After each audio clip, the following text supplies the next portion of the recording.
We're live. Good morning, everybody, and welcome to the May meeting of the Philadelphia Land Bank Board. We are going to start with a statement from our attorney about holding virtual meetings.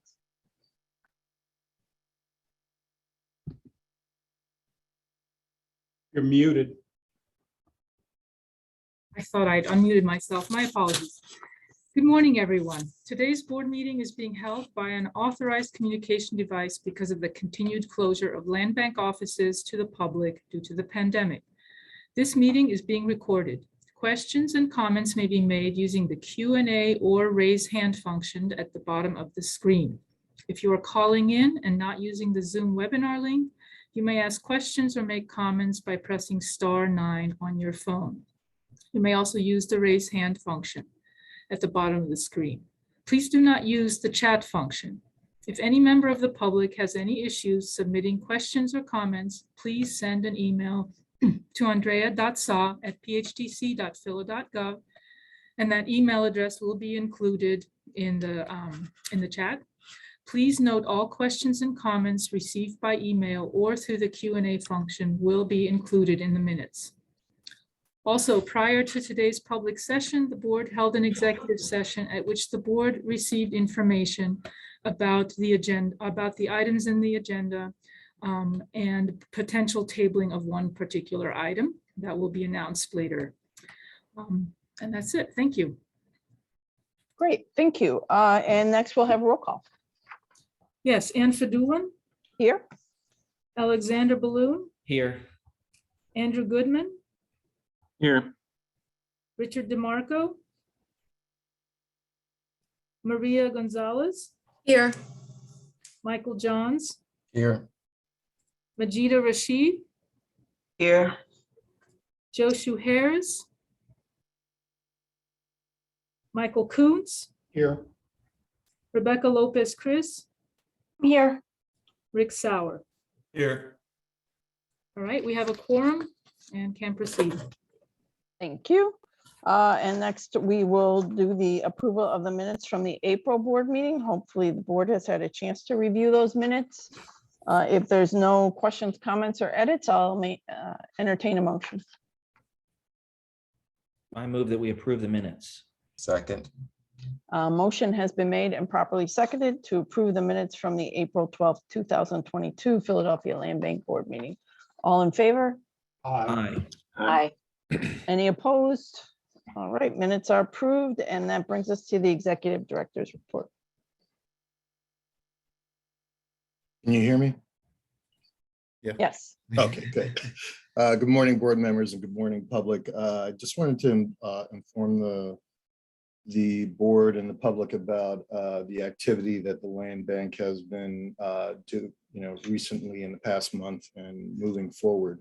So as a tie-in to the Turn the Key program, the land bank has started to issue RFPs. As this board is aware, we've already issued and in our first phase issued and awarded 3 RFPs for properties totaling 63 parcels.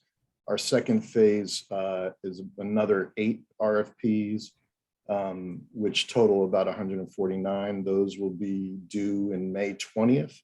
So hopefully they'll be coming to the board at the next June board meeting. And then I just want to highlight the work that the staff has done. The staff have worked on packaging up to about 35 RFPs.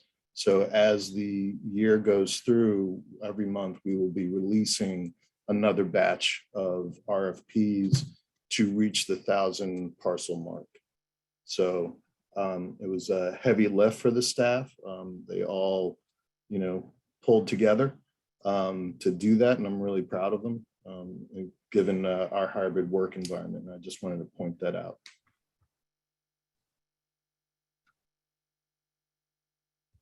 And that concludes my report. Right, thank you. And for folks who may not be aware of what the Turn the Key program is, it's a program that will provide up to $75,000 to a qualified home buyer in order to further buy down purchase price of home ownership units produced on public land. All right, with that, we're going to get into the administrative section of the agenda, and it starts with an amendment, to resolution number 2022-9. Thanks, Ann, and good morning, everybody. Item 1 in administrative matters is in regard to resolution number 2022-9, which was adopted by the board on April 12th last month. The resolution approves Savetta 1 as a developer of 45 affordable homeownership units in West Philadelphia's Haddington neighborhood. Today, the board is requested to amend this previously approved resolution to approve a change in the total unit count, specifically due to a reduction by 4 single-family units for new total of the project to be 41 units. The reduction is necessitated by the removal of 4 properties that are located specifically at 533, 539, 541, and 543 North Conestoga Street in order to maintain an existing urban garden on these particular properties. With this reduction, the revised property list will be as follows: 650, 658, 660, and 662 North Conestoga Street, 5436 West Girard, 5552 Harmer Street, 642, 643, and 653 North Sickles Street. 642, 644, and 653 North Sickles Street. 534 to 36, 538 to 40, 546, and 550 North 54th Street. 622 to 33, 641, 643, 645, 647, 649, 651, 653, and 655 North 55th Street.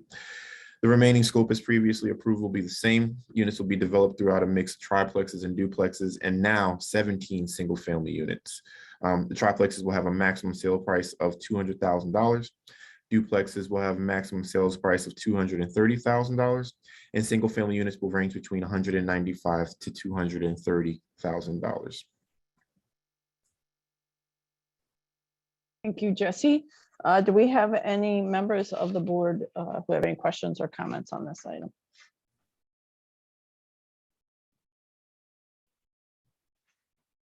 Seeing none, we're going to open it up to public comment. Oh, go ahead. I'm sorry. As usual, I forgot to check in with our attorney to see if she had received any emails or communication regarding this item. Go ahead, Andrea. Thank you, Madam Chair.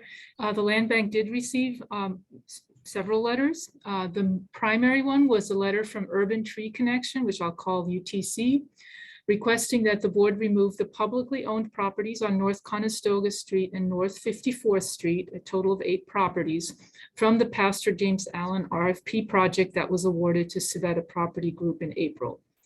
UTC stated that they have been maintaining the 14 properties known as the Memorial Garden, some of which are privately owned, for the past 19 years, including through a maintenance subcontract with the Pennsylvania Horticultural Society's Community Land Care Program for the past 3 years. UTC and Penn United Health Lab, which is a research action group that partners with communities to build healthy and safe neighborhoods, recently completed a redesign of the open space in collaboration with neighborhood residents. UTC indicated that green spaces prevent gun violence and that they are concerned that the removal of a community park space will be a destabilizing force. They also expressed concerns about the removal of trees and green spaces on the residents' mental and physical health. UTC attached a petition that collected 84 signatures of neighborhood residents requesting the preservation of the open space and opposing the development of all of the properties in the project. Organizations that provided letters of support for UTC's request are One Art Community Center, which is located in West Philadelphia, Philadelphia Orchard Project, and both of those organizations partner with the UTC, Norris Square Neighborhood Project, and the Philadelphia Food Policy Advisory Council. All of these emails, which were lengthy, and their attachments will be included in the minutes of this meeting. And that's it. Thank you. Thank you, Andrea. All right, and now we're going to go to public comment. I will take comment based on what I see on my screen, the order that I see on my screen. Just to remind commenters to please keep your remarks brief and do your best to avoid saying exactly what the person before you said or And again, we allow each person to comment one time. We don't get into a back and forth. And with that, I'm going to ask that we unmute Noel Warford. Hi, good morning. Can you hear me okay? Yes, we can. Go ahead, please. Okay, thank you. Good morning. My name is Noelle Warford. I'm the Director of Urban Tree Connection. And over the last 20 years, we've worked with residents in Haddington to reclaim abandoned lots and turn them into community gardens and open green spaces. And we, alongside our neighbors, ask that Memorial Garden in its entirety be preserved as a community green space. Memorial Garden is one of our oldest and most treasured sites, as it is a memorial to families who lost their children to gun violence in the 1990s. Ms. Purdy is one of those mothers, and she has lived in Haddington for over 50 years. In the early 2000s, she coordinated children's programs at the garden, which led to a children's gardening program, block parties, and a series of community events. And together, we've stabilized these 14 vacant lots to create a safer and greener community space. Memorial Garden has been particularly difficult to protect as a garden due to having a complicated mix of ownership, including the city and 6 different individuals that have accumulated significant back taxes. And as such, Memorial Garden has been submitted to the city as an active green space through the Neighborhood Gardens Trust. UTC has secured and sought out garden leases from PHDC, and we are a community land care partner. Therefore, we were confused and disappointed to learn that the Philadelphia Land Bank conveyed 8 parcels of an established and maintained garden for development. And we're left wondering, where was the due diligence to uphold your commitment to community gardens? To worsen matters, we learned of this news right after we fully renovated the park with our partners from the Penn Urban Health Lab. And Memorial Garden was selected as a part of a research project funded by the Robert Wood Johnson Foundation to evaluate the impact of community green spaces on mental health and well-being. And over the course of the year, we held a series of community meetings to reimagine how Memorial Garden could look and feel to support community health. Residents redesigned this space, and that includes a path connecting the 2 sides of the garden, newly planted trees, signage, and seating. During this time when gun violence is surging, we are worried that redeveloping any part of the park that community residents have invested in will be destabilizing. Since learning about the plans for development of the garden, we have spoken to neighbors who will be directly impacted. As noted, 84 residents signed a petition to preserve the garden and oppose using this land for development. Scattered housing on top of a park will reduce visibility and will turn the individually owned parcels back into vacant lots, all of which reduces safety. Further, neighbors express frustration with being left out of the development process, even the ones that aim to benefit them. Severing the park in half is not a full or fair solution. To be clear, UTC fully supports affordable housing development and sees the turnkey citywide initiative as critical to ensuring that Philadelphia residents can afford to live in their city in the future. It is also an opportunity to demonstrate that equitable development can and should include very affordable housing and green space, with residents, community organizations, and developers partnering together to create more livable communities. We want to thank the Land Bank for considering the removal of these 4 lots on Conestoga Street from the development proposal. And given the community support, benefit, and particular safety needs, we ask that you save the entire park by removing all 8 parcels that make up the garden from the housing development proposal, and to preserve the park by conveying the 8 city lots to UTC and ensuring that the individually owned lots do not go to sheriff's sale. I submitted a packet that was read earlier that includes the history, photos, and the community petition. We also received a commitment from Councilmember Jones this morning to come visit the Memorial Garden. We ask that all of this be taken into consideration as you make your decision. Thank you. Thank you. Thank you, Ms. Warford. And next we have Josh Cohen representing the councilman's office.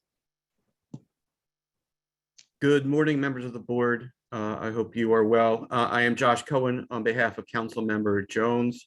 I urge you to adopt the amendment to the resolution that is before you this morning.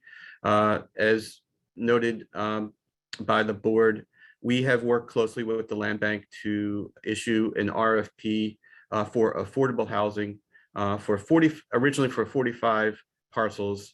When we found out that part of that RFP included a garden, we compromised and released 4 of the properties that are on Conestoga Street, but ask that the remaining ones on 54th Street still be part of this RFP for affordable housing. We fully support Urban Tree Connection and the many other organizations that have contacted our office and have contacted the land bank. We have worked closely with them in the past, and we hope to continue to work with them in the future for the great work that they do. But affordable housing is absolutely critical for this neighborhood. And we ask that you continue to adopt this resolution. And we hope to work with these organizations to find alternate spaces for them, hopefully with the help of the land bank. We've done that in the Huntington Carroll Park neighborhood for many years, and we plan to continue to do that. So thank you for the time. Thank you, Mr. Cohen. And next we have Sarah Almendarez. Hi, can everyone hear me? Yes, we can. Go ahead, please. Yeah, my name is Sarah Almendarez. I'm the community organizer with Urban Tree Connection.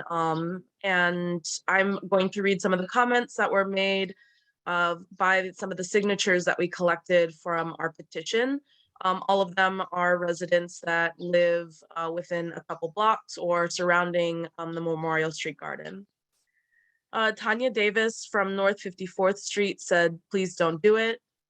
Paige Davis from North 54th Street said, the kids need grass around the neighborhood. Jackie from 55th Street said, we need green spaces. Amira McDaniel from North 55th Street said, it has been here for years. Carol Crocker from Westminster Ave stated that this was one of the original children's places and they helped build it. James Marcus from North 55th Street said, we need green spaces. Delisha Cooley from North 55th Street said, we need green spaces. Clarissa Herbin from North 5th Street said, please don't build. Keisha Fallon from Harbor Street said, please don't build.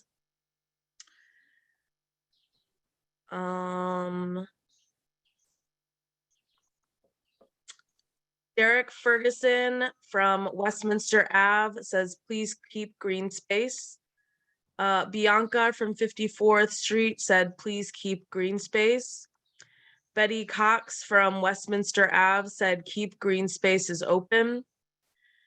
Andrea Kane from Westminster Ave says, keep economy green.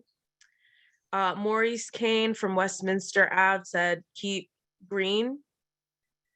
Phyllis Shambles from Westminster Ave says, keep green.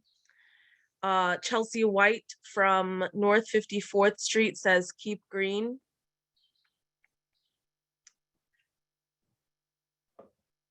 Harry Aston from North 55th Street says, please keep the garden. Jonathan Bormier from North 55th Street says, please keep garden and parks. Melita Reynolds from North 55th Street says, save the garden. Kathy Perry from South 49th Street says, save the garden. Valerie Pearson from Pensgrove Avenue said, save the garden. Ivory Berkeley from West 55th Street said, save the garden. That we now have.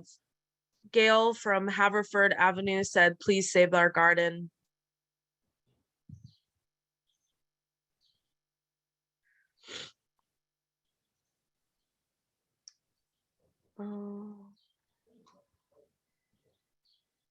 Michael Robinson said, protect our garden. Cynthia Davis from Wyalusing Ave said, please save our garden. A resident from Pensgrove Avenue said, we love the garden. Mark David from Pensgrove Avenue said, I love the garden. I'm sorry, Ms. Almendarez, I'm going to need you to wrap up your testimony so we can get to the other folks who want to make comment as well. Sounds good. I just have 2 more and then Sure. that's it. Go ahead. And the last two comments are from Kalik Mason on North 55th Street that says beautiful garden. And also Natasha Carey said, don't tear it down. It holds value in our communities. Thank you. Great, thank you. And next we have Mr. Ali. Good morning, Madam Chairperson and members of the board. I support the councilperson on his decision to move forward with this home ownership. And I wanted to just back up for a minute and just clarify that these are all, in fact, home ownership opportunities. Yeah, they're duplexes, triplexes, and single family. It's my understanding that they'll all be sold, but that they're, and again, staff, please correct me if I'm reading this wrong, but that the purchaser will control the full triplex, so that if the purchaser decides to rent out the additional units in the triplex, that income will go to the purchaser. Or the duplex, right? If the additional unit in the duplex is rented out, that income will go to the purchaser to help support the affordability of the mortgage payment. Is that, a staff was going to comment on that, or is that for me? No, that was correct. That was correct. So Madam Chairperson, can you just have the staff recap what the price points were? Because I want to make sure I have that right for the triplex, duplex. Staff, can you please provide that information? Sure. I have it in front of me. The duplexes will have, each unit will have a maximum sales price of $230,000. The single families, I think, will range between $195,000 to $230,000, and triplex units will be $200,000 each. Yeah, I guess I was concerned. I just found it interesting that the triplex was less, was $200,000.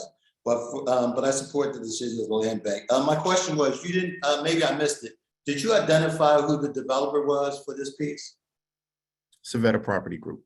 Savetta Property Group. And is it Savetta Property Group? Is that the full name, Savetta Property Group LLC? Excuse me, I'm sorry. It's Savetta One. It is an LLC created by Savetta Property Group. Savetta One. And did you say that what Savetta was and it was 14 units, and was this, this was the RFP. Were the results of the RFP, are they on your website? They're not on our website, but Savetta was the sole qualified bidder. So typically, I mean, in the past, if I'm wrong, I guess Mr. Rodriguez can tell us, and I know, and I would agree with the executive director. I think you all do a great job down there, and I'm just clear on what the act said, that citizens have a right to question decisions of this body. I just wanted to know, in the past, when you have RFPs, you normally put the results on your website. Is that going to occur in this particularly?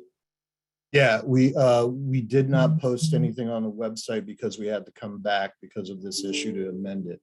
Once it's amended, we will post who the respondents were and who we selected. And the other thing, I just had a concern, like everybody, I was just surprised that you had to come back. When this thing was put in the RFP process, somebody went out to see that this was a garden or something out there. So was that not communicated to the board before you put this RFP out? The site photos that we got prior to actually taking this to board last month did not show that there were raised beds on the site. So we did not identify that there was activity nor a garden on the property at the moment. Well, that's a reasonable thing. I guess that the board could adopt a policy going forward to eliminate this, that somebody does a site visit to see and speak with somebody else about that, because it just seems crazy that we would come back for this kind of stuff. But thank you. Thank you, Mr. Ali. And the next is we have Isel Otero Vera. Good morning, can you hear me? Yes, we can. Go ahead, please. Good morning, my name is Isel Otero Vera, and I'm here as an appointed member of the Philadelphia Food Policy Advisory Council, FPAC, and also as a Philly resident. Since 2011, FPAC has connected Philadelphia and our local government to create a more just food system where all people have the power to access, own, and control our food, land, and labor. We have provided recommendations for city policy that impact access and security of land for agricultural uses in Black, Brown, and Indigenous poor marginalized communities that have experienced disinvestment due to structural racism. FPAC is here today to support Urban Tree Connection, UTC, to save Memorial Garden. FPAC recommends that all of Memorial Garden be preserved as a community asset that it is, removing all 8 parcels from the housing development proposal and preserving the green space by conveying the 8 city lots to Urban Tree Connection and ensuring that the adjacent 6 privately owned lots do not go to sheriff's sale. Memorial Garden is a matter of environmental justice and smart, equitable development. Lower income neighborhoods in Philly have access to 44% less park space than richer neighborhoods. Similarly, neighborhoods of color have 42 less park space compared to white neighborhoods. In addition, residents' lived experiences and research reveals a relationship between increased access to green space, positive health, economic and social outcomes, as well as the power of green spaces to address climate change. For 20 years, Memorial Garden has served the Haddington community as a place of solace, a place to grow food, to find safety from the heat, to grow community and family. And so Memorial Garden was submitted to the city as an active garden site, and UTC has secured garden leases. UTC has been very thoughtful about building partnerships with nonprofit, local foundations, and multiple city agencies to maximize the use of this space. That is why it is unclear how Memorial Garden made it to the list of parcels to be conveyed to developers. We in FPAC realize that the city ever-growing need for more affordable housing. In fact, we view affordable housing and urban agriculture as inextricable. We are not asking for less affordable housing, but more thoughtful, equitable development practices that center our community voices, that preserve land for agricultural use alongside affordable housing, and make our neighborhoods, especially those that have suffered historic disinvestment, make them healthier and safe for all. We hope that we can count on you to protect Memorial Garden as an important community asset. Thank you. Thank you. And next we have Nicole Thomas. Hello, my name is Nicole Thomas. I am the director of the Penn Urban Health Lab based within the Perelman School of Medicine at the University of Pennsylvania. We are a research and action group that partners with communities to design and implement community-level interventions to build healthy and safe neighborhoods. We believe that everyone, regardless of socioeconomic status or other factors, has the right to live and thrive in a safe and clean environment. In many communities, green space is an essential part of the basic infrastructure and should be considered as such for the residents of Haddington. With over 10 years of delivering place-based interventions, including creating green spaces in communities, we have evidence that demonstrates that living near and spending time in green spaces has a significant positive impact on the well-being of communities. It's associated with a reduction in violent crime and an increase in the perception of safety by residents of those communities. Building upon the science and in direct response to community needs, we have worked with the Urban Tree Connection and residents of Haddington community to reimagine what Memorial Garden could be, and through a co-design process with residents of all ages, we have been able to bring their vision to fruition. Though we are supportive of affordable housing being developed, we also ask that you consider identifying a space that is truly vacant and unutilized. Memorial Garden is a community asset with significant value to the families who have lost loved ones to gun violence. We ask that you remove all 8 parcels from the development list. Thank you. Sorry about that. Thank you, Ms. Thomas. And next we have Bridget Colombo. Hi, good morning. Can you hear me? Yes, we can. Go ahead, please. Hi, thank you. So my name is Bridget Palumbo, and I am also here today as an appointed member of Philadelphia's Food Policy Advisory Council, or FPAC, and also as a resident of Philadelphia.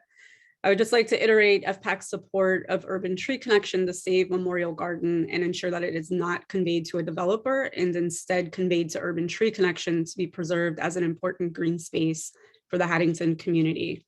FPAC is not here to oppose affordable housing development. We are here today to advocate for just more complete equitable development practices in our city. And FPAC advocates for structural change to our land acquisition and disposition processes, and just want them to center community needs, preserve land for agricultural use alongside affordable housing, and make our neighborhoods, especially those that have suffered historic disinvestment, healthier and safer for all. At this moment, gun violence is high. Entire communities still don't have walkable access to fresh food. Temperatures are rising. Flood happens annually. And the city still has thousands more vacant lots to develop. So we just ask that Memorial Garden be an exercise for the city in equitable development practices, and that this process for Turn the Key be rethought. The Philadelphia Garden Data Collaborative has identified more than 400 active gardens and farms across 900 parcels of land in Philadelphia. And due to the city's current development system, over 100 are at risk of being lost in 2022 alone. And Urban Tree Connections Memorial Garden is now on that list at risk of being erased forever. City Council and Philadelphia Land Bank have the power to change this trajectory, and moving forward, FPAC seeks to see the Philadelphia Land Bank center community, improve accessibility, and increase transparency in its conveyance processes. In our official letter to the Philadelphia Land Bank and City Council members that was submitted to you yesterday, that you have access to, FPAC lists on pages 2 the specific priorities from the Land Bank strategic plan that we recommend be implemented to support land access for agricultural uses. And we list on page 3 specific parts of the Philadelphia Land Bank's land conveyance process for Memorial Garden that highlights some equity issues. After nearly 2 decades of the land serving as a place of remembrance, food, shade, and connectivity, it is unclear how Memorial Garden became slated for this development. Due to the missteps in the process so far, we recommend that Memorial Garden be saved, remove all 8 parcels from the housing development proposal, preserve the green space by conveying the 8 city-owned parcels to Urban Tree Connection for preservation, and ensure that the adjacent 6 privately owned lots do not go to sheriff's sale. We hope that the Philadelphia Land Bank and City Council will adopt FPAC's recommendations, and we ask that our development processes not continue to leave out community or erase assets that have been addressed in needs for so long. Thank you for your time. Thank you, Ms. Oops. Thank you, Ms. Palumbo. Sorry about this. And next I have Mike Tomasetti.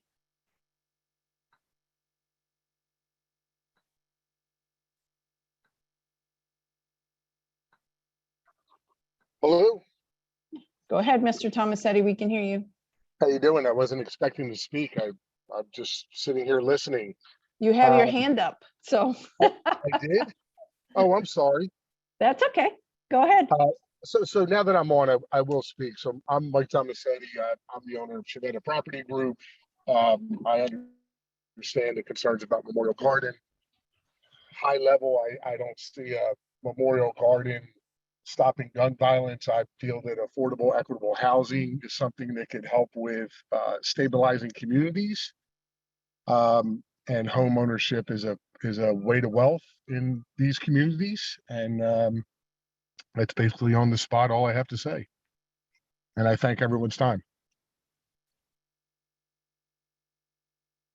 Thank you, Mr. Tomasetti. And next we have Marlana Moore.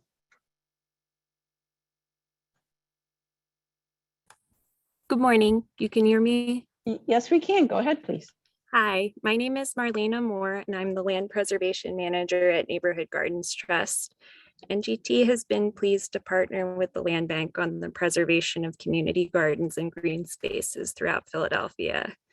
It's an unfortunate occurrence when a community garden parcel gets included in an RFP, only to have to pull it after the fact. We would love to work with the Land Bank on strategies to prevent this from happening in the future. Urban Tree Connection is an anchor for community gardens, urban farms, and land stewardship in West Philadelphia. We support the preservation of Memorial Garden, an established green space for healing and solace for loved ones lost to gun violence. Affordable housing is important and needed in our city, but so are gardens and green spaces. The research is clear that they make our neighborhoods safer and healthier. Memorial Garden is the site of a federally funded research project that will document and expand the health benefits of urban green spaces in areas struggling with high levels of public safety concerns. We encourage you to support UTC's efforts to save Memorial Garden. Thank you. Thank you. Thank you for those comments. Okay, I don't see any other hands up, so that concludes our public comment. I don't know if the board, based on what we've heard, if the board has any other questions or comments regarding this item. I just have one quick, I guess, comment.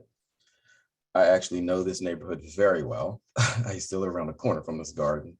So it's interesting that I'm hearing all these wonderful things about this garden when, quite frankly, it hasn't been that great. It's nice to see that work has been done over the past several months. It really looks great. But I can tell you over the past several years, it's been full of trash, hasn't been kept. There's been a bunch of folks hanging out on a regular basis. So I think that the councilman's commitment to giving up a couple properties to maintain the Memorial Garden, I think is the right thing to do. And I think hopefully the portion that is maintained by the Memorial Garden is maintained and kept up better than it has been over the past 20, how many years it's been there. So those are my comments on that. So I hate the fact that we're losing 4 affordable homeownership single family units for this, because quite frankly, there's a garden on the corner of 54th and Wyalusing. There's another garden on 53rd in Westminster. There's an underutilized and unused what used to be a tennis court on 52nd and Wyalusing that has been vacant for at least 15 to 20 years or more. That could clearly be a garden, is not used. There's several acres of land that's available. So losing this garden does not eliminate open space in this particular community. In fact, there's a huge amount of open space that's available. There's a playground that's right on the corner of 52nd and Wyalusing that's underutilized, that can be used in several other spaces. So I think that the councilman's recommendation for the 4 parcels taken out, I think is the absolute right thing to do and supports this effort for the Memorial Garden. But I wish there was a way that we could continue to have those 4 affordable homeownership units as part of this project. Those are my comments. Thank you. Any other board members who wish to make any comments or have any questions? Yeah, I have a quick question and a comment, I guess, both. One question is the 4 parcels, I guess, on 54th Street. I don't quite understand how those are being used as part of the Memorial Garden now versus the other 4 parcels on Conestoga Street that are being withdrawn from the RFP process. So some clarification around that would be helpful to me. And I know the representative from the council member's office spoke about well, we could always find some additional other vacant lots to move, to have additional community garden in the community. I guess you could probably say the same thing about if there's other vacant lot available in the community, that those could be made available for affordable housing as well too. So I don't know what other, if the RFP pulled every available vacant property that's city owned right now to be part of this RFP process, or whether there's additional land that could be sort of added to the RFP process to still enable the full envisioned number of affordable units to be built just on potentially some different sites to preserve the garden. So in terms of the design of the RFP, I can speak to that. We tend to look at a location within a 2 to 3 block radius because most of our properties are scattered site. This happened to have two consolidated areas, plus these areas. I think the idea from the council office was that 54th Street was a main thoroughfare and a main street, and they wanted to see an intact block being started to be developed. And that's why it was included. We don't typically go very far because as a development, it becomes unfeasible for management and staging. So it does change the metrics.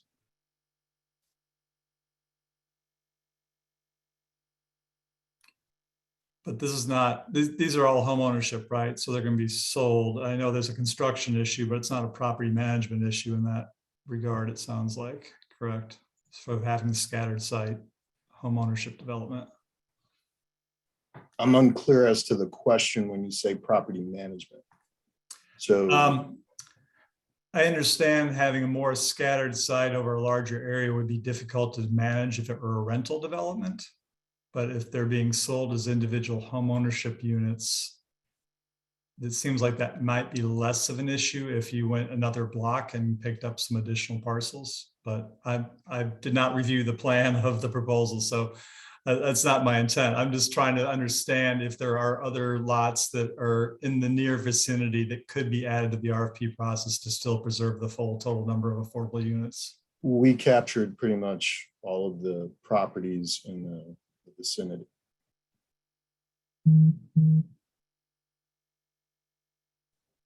Hi, Are there any- go ahead. a brief comment to piggyback on what Michael Johns was saying. I think that, based on the testimony, there's a lot of interested parties, a lot of residents that are very much interested in maintaining this area. And I think this is the perfect opportunity for them to formalize and get together and have a formal group to be able to manage this land going forward, to make sure that it remains an asset for the community and not a liability, because as we all know, vacant lots are always, susceptible to short dumping and just all this negative stuff happening. So I think that, this, passion should be able to formalize into something that would really be an asset for the community and also for the new neighbors that will be moving into the new units. Thank you. Any other board members with any questions or comments? All right. I do think this points out that I think we've got to figure out a way to look at our practices to kind of have these discussions before things come to the board, as opposed to when they're at the board and then having to do an amendment.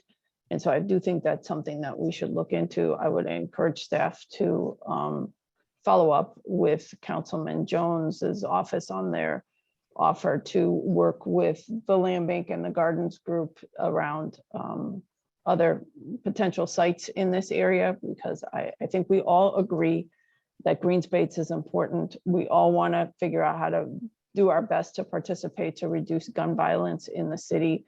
And I think we all realize that we don't necessarily want to be in conflict between green space and affordable housing, right? That we should try our best to accommodate both those uses. I think this amendment is an attempt to do that. Understand it doesn't go as far as the green space advocates would like. And I also know that there's folks on the affordable housing side who aren't happy with the compromise either, because they would like to see this full site developed as affordable housing. We have heard comments and commentary on both sides. And with that, I would ask for a motion from the board on this item. I move that we approve the disposition. Second. Motion has been made and properly seconded to approve the amendment of item 4.1 as proposed. All in favor? Aye. Aye. Any opposed? All right, thank you. That brings us to item 5A, which is a development for affordable housing. We are going to table this item. We have some questions about the feasibility that have not yet been resolved. So we will, potentially hear this item in full at our June board meeting.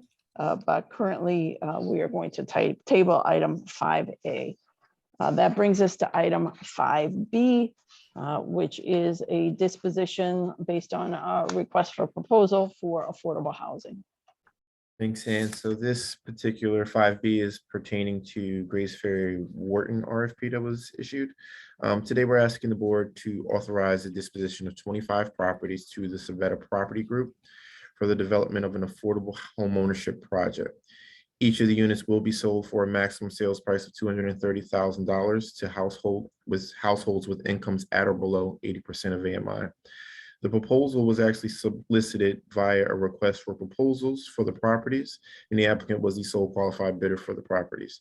The properties include as follows: 1310, 1315, 1320, 1322, 1326, and 1349 South Corley Street, 1537 South Patton Street, 3000, 3010, 3018, 3036, 3046, and 3050 Titan Street, 3002, 3003, 3009, 3014, 3016, 3018, 3020, 3022, 3024, and 3026 Wharton Street, 1334 South 30th Street, and 1339 South 31st Street. A developer will be purchasing the property at a bid price of $2,500. Evidence of project financing has been provided. The applicant is compliant and in good standing with the city of Philadelphia, and the project will be subject to an economic opportunity plan. Project will be subject to an irrevocable power of attorney and a right of reverter entry. And the property will be subject to use restrictions and income verifications, as a declaration for restrictive covenants will be recorded on the properties themselves. Thank you. Are there any questions or comments from the board on this item? Seeing none, Andrea, did we receive any comments on this item? Yes, we received an email from the owner of 3002 Titan Street, who sent an email stating that she'd been trying for the past few months to purchase 3000 Titan Street, which is one of the properties included in this RFP. She had been trying to purchase it as a side yard to her home. She expressed frustration about her difficulties trying to reach the land bank. And since she was not given the opportunity to buy 3000 Titan Street as a side yard, she objects to its transfer. And I believe she is registered to speak at this meeting. Thank you. Thank you. All right, and now we're going to move to public comment. And again, I'm going to go in the order that I see hands up and that come up on my screen. And also, again, just a reminder to folks to keep their comments brief. Mr. Ali. Oh, thank you, Madam Chairperson, members of the board. I just wanted to say that, I think all your board members do an outstanding job, especially when it comes to public comment. You, Madam Chairperson, Mr. Johns, Mr. Goodman, Mr. Coons, Mr. Sawyer, and Ms. Rashida, you've been a part of this process from the beginning, and you've always respected the public. And sometimes that's why I want to speak to the chair, because sometimes in spite of the hard work that staff does, sometimes, you take it the wrong way when people question. And I also wanted to talk about the act. Mr. Sawyer and myself were part of this when it went through the process to become the land bank. And one of the things that I, as a citizen, participated in was the absolute right of the public to question the actions of the board. And I believe that's recorded in the act. So, in light, that's how I come here, just to find out things that you can't find out from your website, or, most of the time we're only aware of this 3 days before the publication of this thing, or whenever you publish it online, but it's no more than 5 days. I wanted to just say, in this particular case, with this, you said the developer is Savetta Group, and then also wanted to know when you said, what was this a competitive sale? This was an RFP, Mr. Ali. It was an RFP, and you said he was the only sole bidder. How many bidders were there? He wasn't the sole bidder, he was sole qualified bidder. So we did have multiple bidders on the property. We performed something called the threshold review. And this is the one qualified application that came out of that threshold review. And when will the NBE plan be submitted? It has been submitted, and it's subject to obviously an economic opportunity approval, and we will be, we're in the process of having that approved as we speak. Now, when you select a bidder, this group, when you select them, is the MBE criteria, is that one of the awarded points? Are they awarded points based on that? Yeah, so out of the rubric of 130 points specifically go to economic opportunity. And that is a combination of assessing past, the track record, their ability to, execute a plan, how they've performed on past projects of similar scale. And if in fact, there's just been a track record in the community itself and with the public sector in monitoring. And Mr. Morris, thank you. But did you say that there was 30 points awarded for that category? 30 points out of the 100, yes, sir. So is that the largest point category out of the other criteria? It is. Can you tell me exactly what was the reason why we don't have the EOP plan at this stage when you're making this award? Well, we understand that it's something, well, here's the thing, they actually did present goals in this particular submission. So we do have it, we just don't have the approved version of it yet. So we do have it, we have goals. So for me as a citizen, and this is the area that I closely follow, and when we have developers who seem to have the winning sauce when it comes out here to the land bank, that they are consistently winning projects, as you pointed out, and growing, because now you have Savetta 1, which is now growth for Savetta Group. So it seems like when we come to this point, for people like me that are concerned about participation, because Mr. Tomasetti, when he came on earlier, made a comment. I'm only making a comment because he made a comment, and I typically don't like to make comments, but when he said that he didn't see the rationale why gardens would prevent gun violence, I wonder if he sees the rationale why MBE contractors utilize on projects will prevent gun violence. So it's important for me to see that. So I just want to go forward to say that, Madam Chair, I told you before when I called last time, I was very disappointed with Ms. Andrea, General Counsel Andrea's comment, although she has also been kind from the beginning. But when she told me, when I sent a letter on the last matter, she said that the information about the developers, who we still, to this day, I don't even know who Michael Tomasetti is. I don't know what he represents. I don't know what his core organization is. I don't know who the members of his organization is. I don't know nothing about him. And you don't publish anything when it comes to the public when you make these decisions. Furthermore, you said that well, Miss Andrea at the time, and I might misquote you, Miss Andrea, and as I pointed out, you've really been kind to me, but we can always be disappointed with people. When you said that the economic opportunity was not a function, a responsibility of the land bank. And that absolutely just floored me, because you give 30 points of 100 points to a developer, yet you don't present that information to us. So, that's really you want to stop gun violence, utilize more MBEs on these projects so they can hire more of these young people out in the job. And when you have developers who have that secret sauce, like Mr. Tomasetti, he needs to have some accountability and some transparency, because that's one of the things of your mission statement, transparency. So I would just ask you to go forward, Madam Chair, that y'all come up with a policy to make, when he comes in with out of 100 points, 30 points is awarded, the largest category is awarded for MBEs, but yet we don't see that until after the fact. And that's ridiculous. And I'll make my other comment at the closing as a follow-up on new subject. But thank you, Madam Chair. Thank you, members of the board. Thank you, Mr. Ali. And next we have Melissa Freeman. Can you hear me? Yes, we can. Go ahead, Ms. Freeman. Thank you for this opportunity to speak. I just wanted to make a correction to something that Ms. Saw said. She indicated that my email said I had been trying for a few months to purchase the 3000 Titan Street as a side property or a side yard. My email actually says several months. I've been trying since on or about May 24th of 2021. And I know that I contacted Councilman Kenyatta Johnson's office at about that time, May 24th. Wasn't getting a reply then. I contacted his office again on January 25th of this year and spoke to Chief of Staff Chris Samples, and he said he would look into it. I hadn't heard back from that. My own effort since May 24th of last year is I went to the website and I went online to try to apply. I wasn't able to make an online application. I looked at the number listed. That number that I called went to a revenue office. The lady who answered the phone said that she didn't understand why her number was listed. So I was kind of bounced around. I even contacted 311 a few times to try to get the correct number. I constantly got a number that said that the land bank is closed. I would be referred to a telephone number where, the voicemail was full. It said it was closed, the voicemail was full.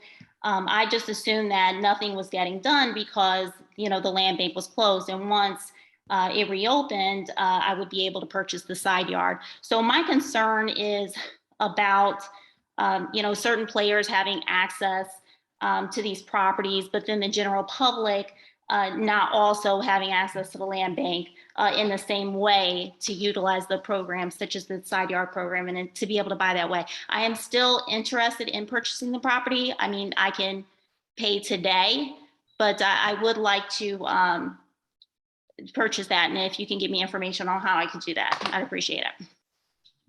Thank you, Ms. Freeman.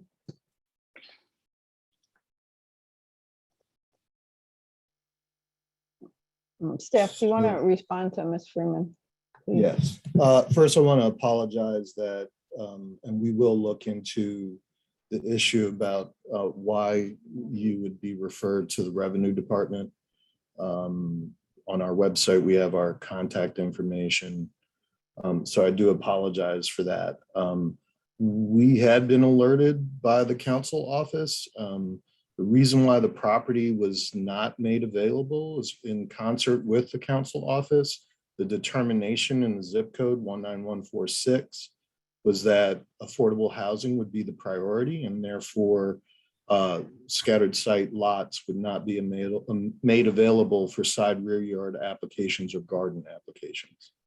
So that determination was made earlier last year. So I apologize, I can't speak for the councilman's office. I know we are in contact with them. And I do apologize that you did not get clear messaging from us, and I will look into that after today. Thank you. I don't see any other hands up for public comment. So given that, I will entertain a motion on, oh, I'm sorry, okay, looks like we got a few other hands up. We have a hand up by someone with 267 and the last three digits are 055. Yeah. Hello there, please state your name for the record and provide your testimony. You should be able to unmute yourself. There you go. You're unmuted. Hi. Yeah, hi. Oh, now you're muted. Unmuted. Go ahead. okay. Thank you. This is Tiffany Green. Are you on the Point Breeze project? I missed the introduction on this. Staff, where's this one located? 5B? This is Grace Ferry. Grace Ferry. Oh, Grace Ms. Ferry. Green, Okay. Thank you. Ms. Green, I just wanted to know that the Point Breeze project was tabled. Oh, it's tabled. Okay. All right. Okay. Thank you very much. Okay. Sure. And it looks like we have a hand up by Albert Littlepage. Chair, you just answered my question. The Point Breeze one was tabled. That's why I was here. You guys have a blessed day. God bless you. Okay, take care. All right, see you later.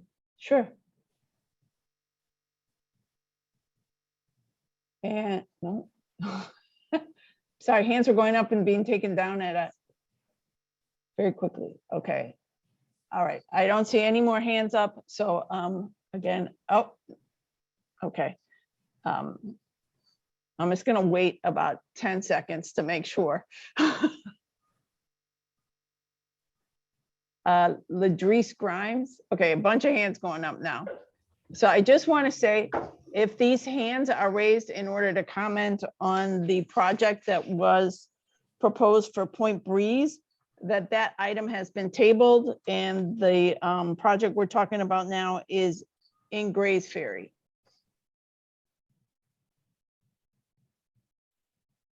Okay, the hands are, no, okay, I'm gonna wait a few minutes.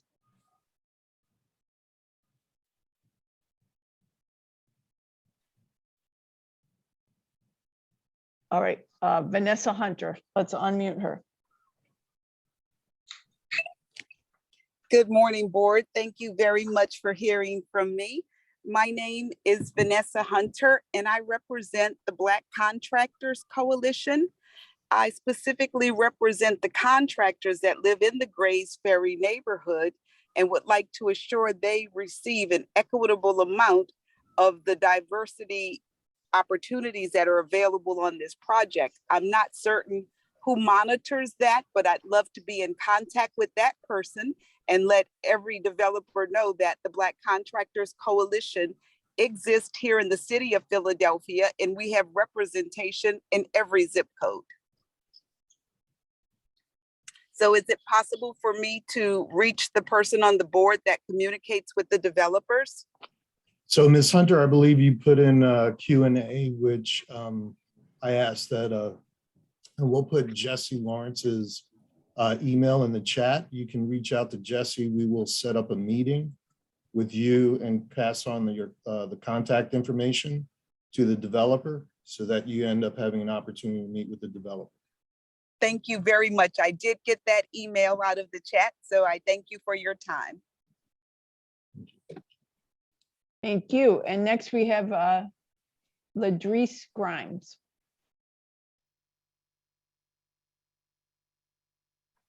I'm sorry. Hello, how are you? Good. How are you? I understand that that the one in Point Breeze sections was tabled. Will we be notified, or how does that work? I'm sorry to be, because I'm really not. I'm just a resident, but it's important to a lot of my family was also on the phone call. That's probably why you didn't see all the raised hands go disappear. So No I just wanted to problem. make sure. Thank you. I just was asking. So Ms. Grimes, when we bring the property back for consideration, Yes.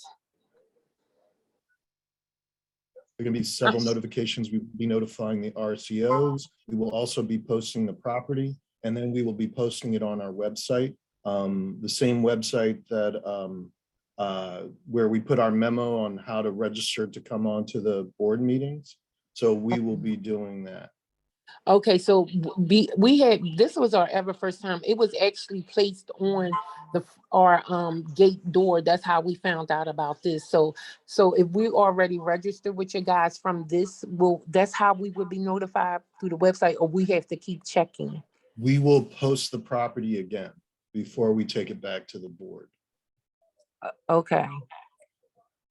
Okay, thank you so very much. Have a good day, everyone. Just to clarify, you mean you will post it publicly on the website? So just so this resident understands where she's supposed to look? We post it on the website. We actually post the actual properties that we are conveying as well. So there's public notification on the site, and we post it on the website. And we inform When you all the say site, RTO. you mean on the physical On the location of the property? Physical location. on the Okay, I just want to, physical I just want to make sure that your words are clear for the resident, what you're talking about. So they will post it again, and you will be, the resident will be able to see it both on the physical property and on the website. Correct. Okay, thank you. Just Thank trying you. to make that more clear. Yeah, and then Mr. Reeves keeps raising his hand, taking it down, but he has let us know in the Q&A that he would like to speak. So can we unmute Mr. Reeves? Can you hear me? Yes, we can. Go ahead, Mr. Reeves. Good afternoon. Good afternoon, everyone. And I'm sorry about raising my hand. My name is Charles Reeves, and I'm president of Tascamars Neighborhood Association, RCO. And like 2 weeks ago, we just had properties given on Murderwood Street and Dover Street. Now we got 21 properties given on this Wharton Street project. So Mr. Ali covered a lot of my concerns, because the conversation between the land bank and the community sucks. With all respect, right? We, as RCO, I'm not even have access to y'all. I've been trying to reach out to the land bank so I can prepare the community for this kind of development. So I would ask again in the future that we have a better relationship, right? Because the RCO whole purpose was to be the voice, right? If I can't be the voice, then I can't serve my community.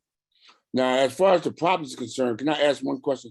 Has anybody on the board seen the properties that this developer has made already?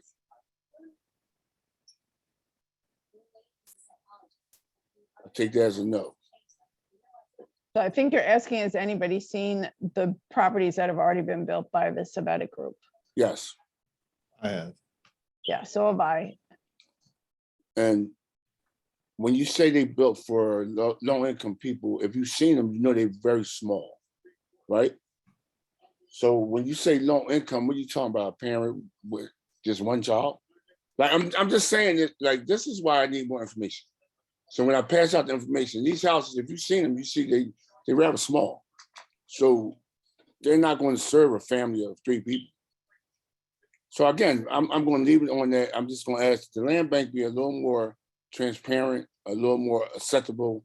Like, we don't know what's going on. We need that property developed, don't get me wrong, because the property's been sitting there for a while. But we also need to have access to who's coming and who's going and who's building in our community. Again, thank you again. My name is Charles Reed, and I appreciate all the work y'all do. Thank you, Mr. Reeves. And we have a hand up by Anton Moore.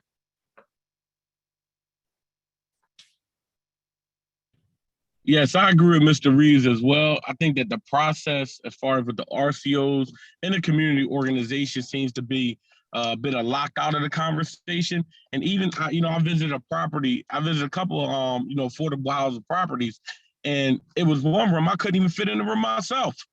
And it wasn't even enough for a 3-bedroom or 2-bedroom. So I think that there needs to be a better process and letting the community know, and the RCOs being a part of the process of knowing what the heck is going on, because people you talk to, they seem like they don't have a clue because there's not a streamline of information from you guys and the actual RCOs. Thank you, Mr. Moore.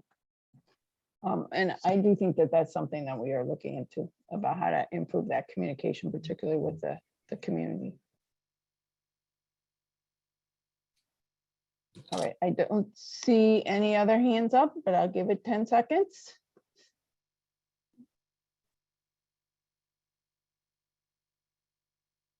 All right, no other hands up.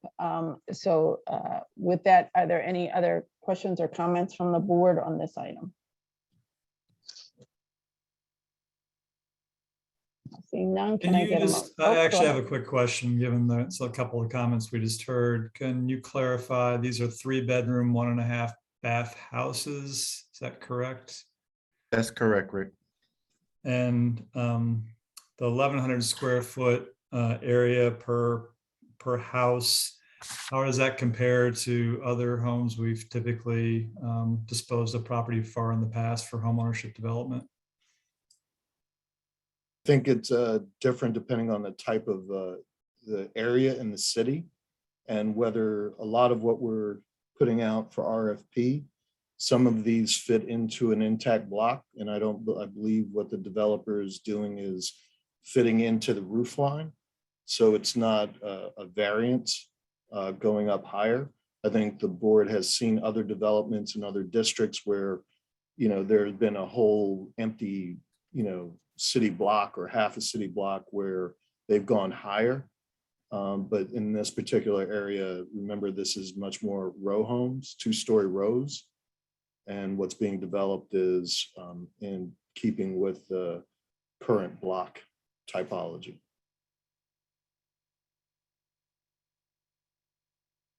Any other questions or comments from the board?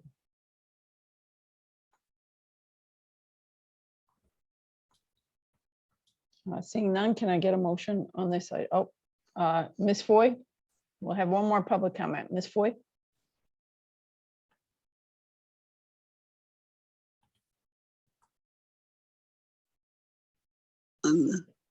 Yes, hello everyone. Good morning. My name is Carol Foy, and I'm a member of Philly Drive. And I sit on the board there. And my question is, y'all talking about the housing? Those houses, I know they were small inside, but those houses are taller than a 3-story house. They're almost like they 4-story. And to me, I heard Mr. Charles Reed say, and another man said the other man said they are small inside. They might be small inside. I know been in none, but I know they're tall. And I know they'll have the backyard that they do have got to be very small. Very, very small houses. And I know those houses ain't no affordable housing. They can't be. So in the lots that y'all have, the empty lots that y'all were talking about earlier, will y'all build affordable houses for people that might want to rent houses? Because a lot of people, really are looking for homes to live in, affordable homes that they can afford, low income houses. So where they build low income houses on them empty lots. And thank you for letting me share. Thank you, Ms. Boyd. All right. Back to, if there's no other questions or comments from the board, can I get a motion on this item? I move to approve this item. Second. Motion has been made and properly seconded to approve item 5B, which is a disposition of properties for affordable housing that was through a request for proposal. All in favor? Aye. Aye. Any opposed? All right, motion carries. That concludes the regular agenda. Is there anybody from the public who wishes to approach the board about any other items? Mr. Ali, go ahead. Thank you. And once again, I just want to thank all you for that are always there to assist the public. One thing I wanted to say about this, again, I want to talk about this process showed that there's some serious flaws in the land bank. And me, as a more experienced testifier at various meetings in the city, I noticed some agencies like the PRA, City Council, the Civic Design Review, the Planning Commission, you all have other hats where the process is fully transparent. There's no doubt that you can find anything that's at City Council or any one of those agencies. You can get any kind of information you want and you're notified. So I think the land bank should reset. They should go back and look and mirror what you do at your other agencies. You, Madam Chairperson, are one of the greatest advocates of having public participate. Mr. Johns, in his capacity as his chair, you both let public speak and you inform the public of everything way in advance so the public can know. I think the other thing is this process showed that this developer, no matter how aggressively he develops, he's creating a product that maybe we should look at, maybe Mr. John should look at. Maybe we should see that we're giving people, in my opinion, we're giving people housing that you can clearly identify as low-income housing. And I don't think that should be the case. I think the case is we should look and see if we're giving them the best product. I went by some of the sites because this is the same developer that this board gave a unsolicited bid to a property for $1. That, to me, in my opinion, I still want y'all to look at that because I don't see how that happened despite the disposition policy say things to the other. But my point about this particular developer is that he seems to have the secret sauce. If it had not been for you tabling that issue that was before the day, he would have had 80 units up today. As it stands right now, you just awarded him 66 units. Of that, using the dollar figure that Mr. Lawrence said, a sales price of $195,000, that would make that about $13 million. Yet, to right now, we don't know what his commitment is to MBEs and WBEs. But I, as an experienced contractor, went and looked at, he pulled over 65 general permits in the census creation. And of the 65, every time you have a construction project, typically the skilled trades are mechanical, electrical, plumbing, both interior and exterior, and fire sprinkler. And when I looked of all the 65 units, when I went and researched each one of those, I only saw one minority firm. And basically, we're talking about over 300 contracts. If you take the 65, he had about 300 contracts of the skilled trades. Now, just being fair, and the developer could have awarded some things to MBEs, but they're not tracked the way that these skilled trade permits are. And I think the law that you had before that you've adopted requires him to present to you what his past is, what his past performance is, but you're not looking at that because you're not even looking at the MBE, WBE participation until after the fact. So I think that this process, the way that it is now, is subject to abuse and particularly maybe corruption. And I think that the board should be concerned about that.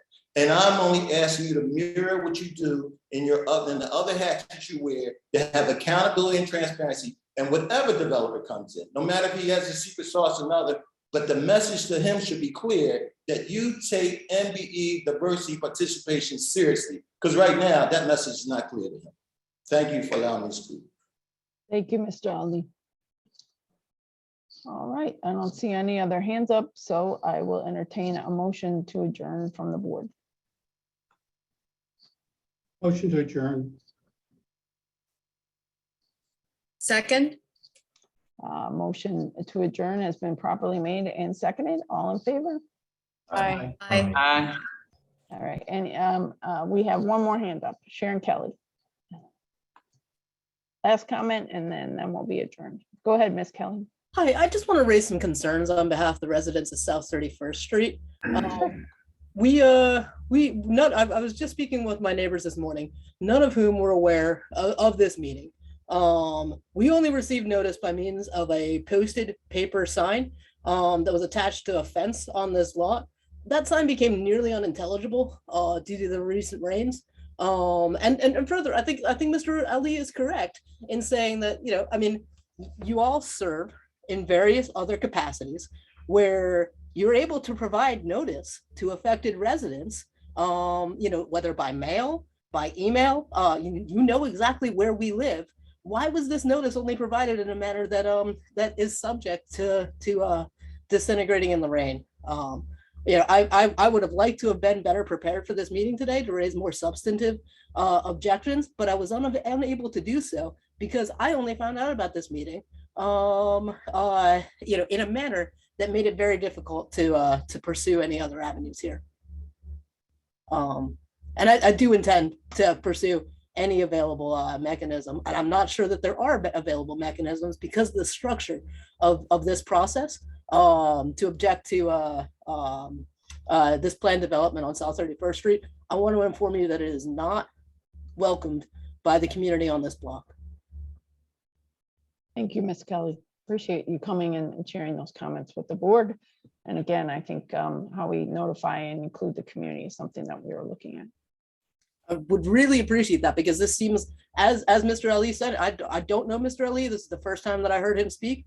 I've not been attuned to the proceedings of this board, but I can tell you every day, it's well known in my neighborhood that that this process is subject to structurally to abuse, and it does carry